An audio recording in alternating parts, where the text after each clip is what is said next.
Muy buenas noches, bienvenidos a las noticias de las 7 por la señal de Foro TV. Soy Claudio Ochoa Huerta. Vamos a Palacio Nacional. Se da la conferencia de prensa sobre el coronavirus.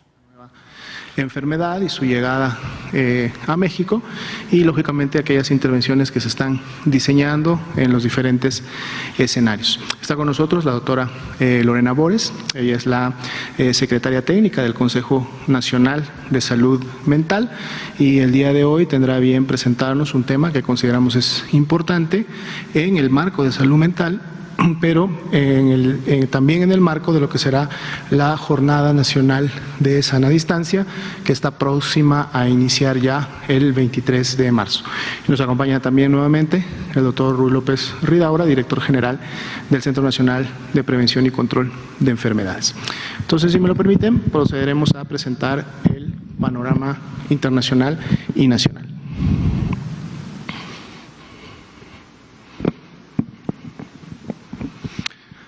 Bien, el día de hoy tuvimos una actualización en donde son un poco más de 190,000 casos los que se confirman a nivel internacional.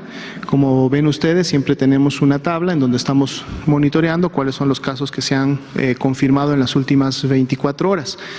Del total de casos confirmados en las últimas 24 horas, que son un poco más de 15,000 casos, el 72%, o sea, la gran mayoría de ellos, el 72%, todavía sigue produciéndose en el continente europeo. 10,911 casos en las últimas 24 horas. Y en segundo lugar se encuentra ya la región de las Américas, que concentró el 15% de los casos confirmados en las últimas 24 horas. La mayoría de estos casos son los que se han notificado en el territorio de los Estados Unidos de América. La siguiente, por favor. El panorama nacional. El día de hoy tenemos una actualización ya a 118 casos confirmados de la enfermedad de COVID-19. Tenemos además 314 casos todavía sospechosos, es decir, que están pendientes de resultados, que fueron identificados por el Sistema Nacional de Vigilancia Epidemiológica, pero que todavía está pendiente de emitir su resultado, y se han descartado 787. Recordemos siempre que esta cifra, la de 314, es la que está variando todos los días, porque en la medida como van saliendo los resultados del laboratorio de estos 314, entonces se van, dependiendo del resultado, se van sumando o a los casos que salen negativos o se van sumando a los casos que finalmente se confirman. Los casos siguen presentando la siguiente distribución. El 59% de ellos han sido del sexo masculino, así también un 9% ha requerido ingresar a un servicio de segundo nivel de atención, o sea, es decir, a una hospitalización, no necesariamente porque hayan presentado una enfermedad grave, sino que en algunos casos también para continuar con el proceso de aislamiento. Gráfica de abajo, donde dice estatus de los casos positivos, es independientemente de cómo ingresaron en su momento, fueron captados por el sistema de vigilancia epidemiológica.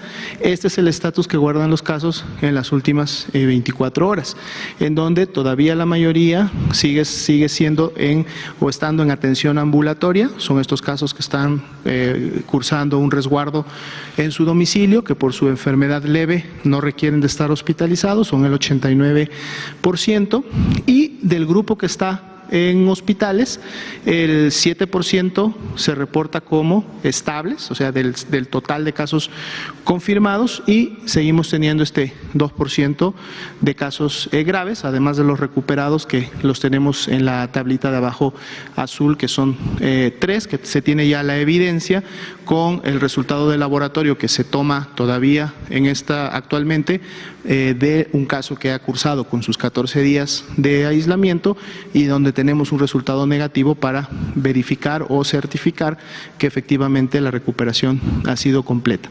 Igualmente tenemos la distribución por institución, es decir, pueden ustedes ver que el 71% de los casos, la gran mayoría de ellos, ha sido atendido en unidades de la Secretaría de Salud, en las diferentes entidades federativas, así como en los hospitales de alta especialidad también que opera la la Secretaría de Salud Federal, seguido de un 23% que ha sido atendido en hospitales privados. Vemos cómo hay una participación importante, porque prácticamente un poco más de la quinta parte de los casos confirmados han sido privados. También tenemos participación de las otras instituciones como el IMSS, como el ISSSTE o algunas más que también han atendido alguno de estos casos. Los casos tienen un rango de edad que fluctúa entre los 17 años, sería el caso más joven, 80 años el caso con mayor edad. Sin embargo, la media, es decir, la mayoría de ellos, la mediana, están en 41.5 años de edad.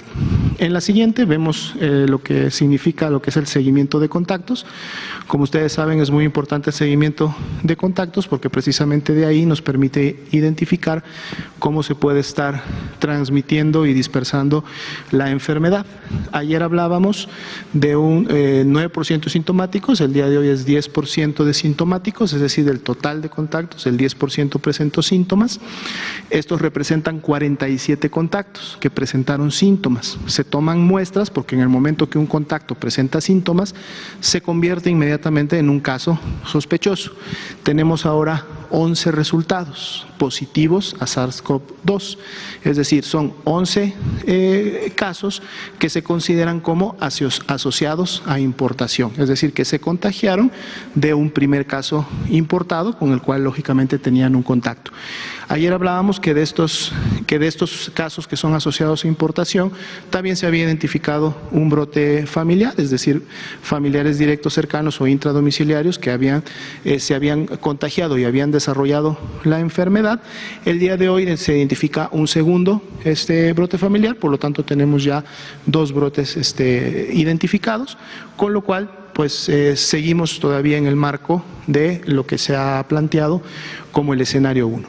¿Dónde están distribuidos estos 11 casos asociados a importación? Los pueden encontrar también en la información, 3 en la Ciudad de México, 2 en Querétaro, 1 en el Estado de México, 1 en Quintana Roo, 2 en Puebla, 1 en Guerrero y 1 en Jalisco. Gracias. En la siguiente parte vamos a pedirle a la doctora Lorena Bores que nos presente el tema que habíamos comentado.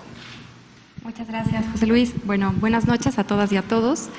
El día de hoy queremos tocar un punto importante acerca de lo que puede ser alguna afectación psicológica, pero también algunas estrategias de afrontamiento para la futura Jornada Nacional de Sana Distancia que en breve...